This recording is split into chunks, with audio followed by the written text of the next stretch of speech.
নয়, এটা প্রাদেশিক সরকারের সাবেক স্পিকার ভারপ্রাপ্ত রাষ্ট্রপতি মৌলভী কবির উদ্দিন সরকারের বাসা। এই বাসায় হামলা করে এই সরকার ইতিহাস ঐতিহ্যকে মুছে দিতে চেয়েছে। পরিতাপের ব্যাপার, আমরা একসাথে দীর্ঘ 16টি বছর এই ফ্যাসিস্ট খুনি হাসিনার বিরুদ্ধে সংগ্রাম করেছিলাম। যে সংগ্রামের অন্যতম রূপকার ছিলেন শফিউল আলম প্রধান। এই তারেক রহমান সরকারের পদগম্য হওয়া উচিত ছিল কার বাড়ির সামনে কিছু বিশৃঙ্খল মানুষকে দিয়ে এখানে মব সৃষ্টি করতে বাধ্য হয়েছিল।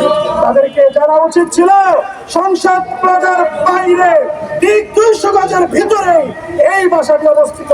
কিভাবে অনিরাপত্তায় পুলিশের প্রহরায় অথবা পুলিশের অনুপস্থিতিতে এই সিকিউর এলাকায় এই মব সৃষ্টিকারীরা ঢুকে কিভাবে এই ঐতিহ্যবাহী ঐতিহাসিক বাড়িতে তারা মব সৃষ্টি করে এখানে বিশৃঙ্খলা সৃষ্টি করলো। সরকারের কাছে এই জবাব আমরা চাইতে পারি। সাথে সাথে সেখানে আমাদের কিছু নেতাকর্মী ছিলেন, তাদের উপরে চড়া হয়েছে। বিশেষ করে জননন্দী অত্যন্ত সংগ্রামী একটি ছেলে ভারতের প্রোগ্রামগুলোতে সামনে থেকে নেতৃত্ব দিয়েছে যুবদত্তর পক্ষ থেকে, তার উপরে অতর্কিত হামলা করা হয়েছে। সে যখন প্রতিবাদ করেছে পুলিশের সামনে থেকে তার উপরে হামলা করা হয়েছে এবং পুলিশ তাকে বেআইনিভাবে গ্রেফতার করেছে এবং যারা সেখানে মব সৃষ্টি করেছিল তাদের একজনকেও গ্রেফতার করা হয় নাই।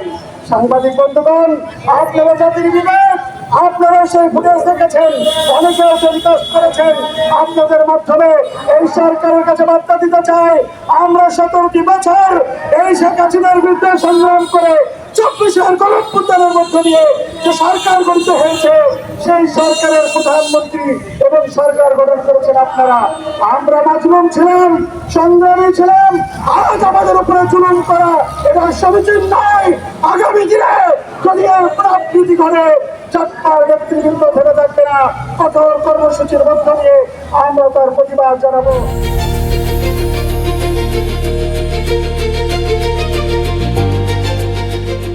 দিনাজপুর টিভি মানুষের জীবনের কথা বলে।